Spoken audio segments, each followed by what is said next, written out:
This is baringa, and he's gonna chase me up the fence. So I'm gonna put you somewhere where you can see it all. It's probably better. She's in a grey ute with a... Don't move, I've got the camera attached. Yeah, that's right. Yeah.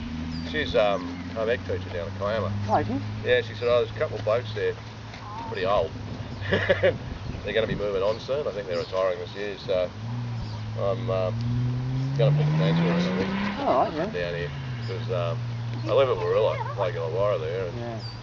I travel up with another bloke. I was travelling up with another bloke from Mount Warrigal, and it takes us about an hour and 15 to get there, hour and 20.